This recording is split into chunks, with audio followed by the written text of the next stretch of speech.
Afia. Awuso medase nti ne wo ye bia yero ho na ye ye akwadwo ne ani hafiri wabrabom na ye ne ye ma ho nte na wo hyebre sesafo no wo ba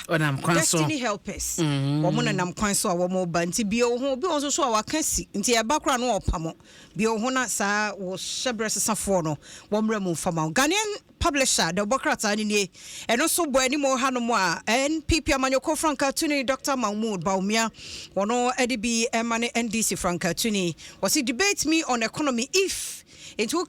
now ba the Ghanaian publisher ebuani mo ha afei you say avoid violence at all costs peace council to NPP NDC yenyi wa team wa kamene nyama sa nyama ni nyina efri yakwan no so eho asemu ne na afei GJ said the abnadi ho nkomodada no so wo ma condemn the course na no da wo Metro TV no so raba when NDC hold government hostage ora fanyo markings and so na kasai wo Dwaso Nsem we ye bedwam no de betu eja okay nti no ehwo asem enie the custodian so enie Baumia to win 2024 polls with 50.2% new survey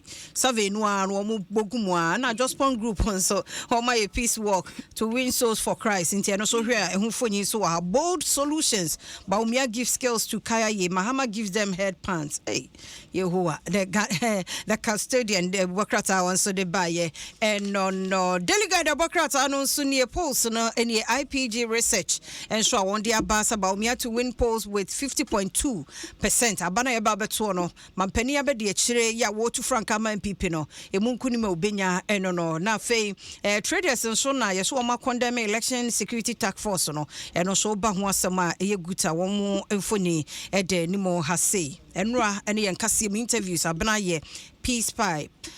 park one more sign MPP NDC like presidential candidate no so any kanema mpani John Ejekonkofo nso na ekasai was for reaffirm support for Baumia na hewa na bekro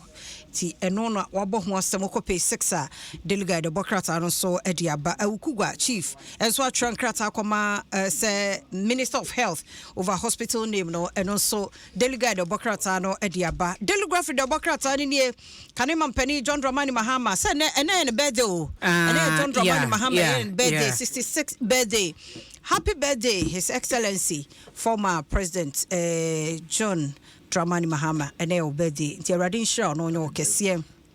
to him. Nti wo hwa enchemu hanso a vice president our your presidential candidate my MPP. Wo mu nyina kura pen ya wo mo sign asumdue. Electricity challenges fixed. Nti electricity wa how bia no wo mo asolve ni nyina light across and wo hwa tesano police training school ma why fe pa ba wo de ba aveno ho no ho ne sum na ba do we de o ma aka na meto aso yeah esum no wo hododo police training school side why fe pa nti mo man reflect mra ase ho na bibia enye kama abna me kona ma me fa birthday yi emfem